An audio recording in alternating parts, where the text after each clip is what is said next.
प्रहार जनशक्ती पक्ष शेतकरी संघटनेच्या वतीने आदरणीय आपले महाराष्ट्राचे उपमुख्यमंत्री अजितदादा यांनी म्हटलेलं आहे की शेतकरी नेहमी फुकट मागतो, शेतकऱ्यांना कर्जमाफी कशाला पाहिजे। एकतर म्हणतात तुम्ही शेतकऱ्यांचं सर्व कर्ज माफ करणार, शेतकऱ्यांचा सातबारा कोरा करणार, हा आमच्या आदरणीय बच्चूभाऊंच्या आंदोलनानंतर तुम्ही शब्द दिला आणि त्याच्यानंतर सुद्धा तुम्ही शेतकरी फुकट मागतो। शेतकरी अहो तुम्ही जर शेतकऱ्याच्या शेतीमालाला जर हमी भाव दिला तर मी तुम्हाला 100% सांगतो शेतकरी तुम्हाला कर्ज दिल्याशिवाय राहणार नाही। जेणेकरून वेळोवेळी कुठंतरी धरणात मुतावं लागल, कुठंतरी शेतकऱ्याची नेहमी अवहेलना करायची, शेतकऱ्यांची चेष्टा करायची। तुम्ही सुद्धा एक शेतकरी आहेत, त्याच्यामुळं आज अजितदादांचा इथं बॅनर लावला आणि बॅनरला टमाटे मारला। आमच्या शेतमालाला हमी भाव द्या आणि दुसरीकडे आदरणीय बच्चूभाऊंच्या फोटोला दुग्ध अभिषेक केला।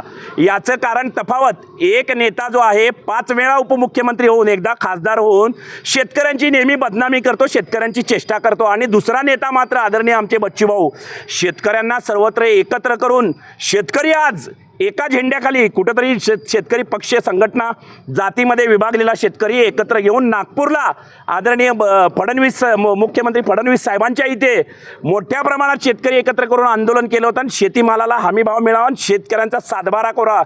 तुम्ही तारीख दिलेली 30 जून सक्सेस झालेलं आहे आमचं।